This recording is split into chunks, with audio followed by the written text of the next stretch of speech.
Welcome back to the Pong tutorial series. In this video, we're going to start talking about entities and how to build an entity system. In summary, an entity is the most basic thing in a game. Because we're making a very simple game, we're not going to have too many entities. The two paddles and the ball will be the only entities we have. But if you're making a bigger game, you can imagine that all the things that you have in your game, all the objects or the characters, NPCs, weapons, everything, all of that will be an entity. That being said, there's no official way to implement entities into your game. Every game engine has its own way of handling entities. For example, Unity has its own Entity Component System, an ECS.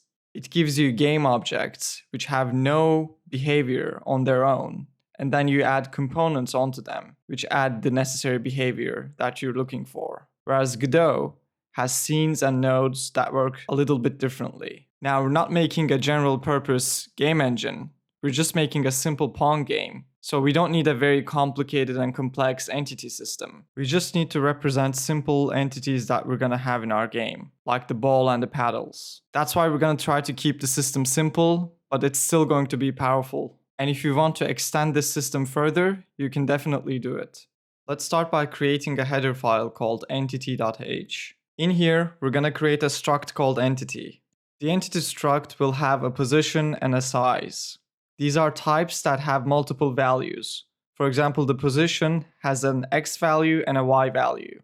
We could create separate variables for all of these, but that quickly gets messy. Instead of that, we're gonna use vectors. A vector is basically a struct that has multiple floating point values inside of it. For example, a vector2 has two floating point values, usually referred to as the x and the y value. A vector4 would have 4 floating point values inside of it. We could create our own types and our own math functions, but that takes a lot of time. So we're just going to use a pre-made one. The library we're going to use is called handmade math. It's available on GitHub, and it's a single file header-only library. And that means we can just download it and include it in our project and start using it right away. It has all of the vector types that we need, and it also has a lot of useful functions that we can use. Let's add two vector2s to our entity struct. One is going to be for the position and the other one is going to be for the size. And then we want to add two more variables, a floating point value and a vector2. And these are going to be called the acceleration and the velocity. We're going to use these when we want to move our entities. We need a vector4 for the color value. Since we're not going to use any sprites in this game, we're just going to rely on SDL's shape rendering. Defining the color of the entity is very important.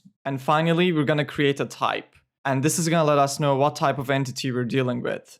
We need to create an enum for this. And the enum is going to have three types: a type none, a type paddle, and a type ball. Paddle and ball are self-explanatory. The type none will be used for an invalid entity. And I'm going to explain why we need that later. Let's also create a CPP file called pongentity.cpp, and let's include it inside pong.cpp, and let's include pongentity.h inside of pong.h. We're going to create an entities array on the game state struct, and we're going to use an unsigned integer to keep track of how many entities we have. We're going to use a static array with a fixed size. Let's create a pound define for the size of the array. This is going to be the maximum amount of entities we can have in the game. Now, you might say that why are we limiting the amount of entities we can have? And the answer to that is we decided beforehand that we're never going to surpass this amount of entities in the game. That's why we're setting a fixed size. If we thought that we were going to have more entities than this, then we would just raise the number. This way, we never need to worry about running out of entities or running out of storage space. We always know that we have enough entities at our disposal. Now that we have an array of entities inside of our game state, we need to start creating functions to work with them. The first function is going to be called entity init. This will take an address of an entity and initialize it with the given arguments. This will be useful for the next function we're going to write, which is add entity. This will take in the game state because we want to access the entities array and the entity count variable. It will also take in all the necessary information to create a new entity, like the type, the position, the size, acceleration, and the color. All entities will have an index, and we're going to use the value of the entity count variable from the game state for this index. We're also going to increment this value because we're adding a new entity. The entity index is going to be really useful. We're going to use it to look into the entities array. Using pointer arithmetic, we can just add this index to the entities array, and that's going to give us the corresponding entity. We don't want to lose track of this index. That's why we're going to return both the entity and the index. And to do that, we're going to create a new struct inside of our header file. This simple struct called addEntityResult will have the index and the entity pointer. And we'll use this as the return value of the addEntity function. Let's start using our newly created function by converting our good old friend, the testRect, into an entity. We're gonna add a new entity inside of our game memory initialization logic. But before we create a new entity for our testRect, we want to create a null entity. Remember the non-entity type we created earlier? We're gonna use that here. The only reason we're doing this is that the first entity we add to the game will have the index 0. And we want that entity to be invalid. Because in C and C++, when you're comparing something to 0, you're checking whether or not that thing is null. Because of that reason, we don't want the entity index 0 to be a valid one. We want it to be null, essentially. We don't want this entity to have any valid values, so we're just going to pass 0 as all of its arguments. We're using handmade math's convenient functions in order to create vector 2s.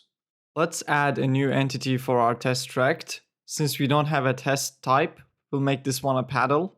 We'll give it the same position, size, acceleration, but this time we'll make it blue. The testRect lived inside the GameState struct, and we accessed it directly from there in order to update and render it. Now that we're using entities, we need to change the way we update and render. Let's write a for loop that goes over all the entities inside of the game. And inside of the for loop, we'll just look at the type in order to differentiate between different types of entities. The loop counter will act as the entity index, since our entities start from index 0 and go up. We're not going to start from 0 because, as you remember, entity index 0 is the null entity. We can use the loop counter to subscript the entities array on the game state to get the entity at that index. Once we have the entity, we can do a switch on its type to run logic on the different types of entities. In this case, we have the paddle and the ball entity, so we're going to have two cases for those. Let's move the testRect update and render logic inside of the paddle case. Since we're not using the frect anymore, we need to create one on the fly in order to pass it to the fillRectF. If we compile and run the game, you will see that we have exactly the same result. But this time we're using entities. And it's very easy for us to add more entities. Before, we would have to go inside the GameState struct, create a new variable, initialize it, all that hard work. Now we can just call addEntity again. And since we're updating all of our entities inside the for loop, we don't have to write any extra code. This will just work. This is going to be it for this lecture. Thank you for watching, and I will see you in the next one.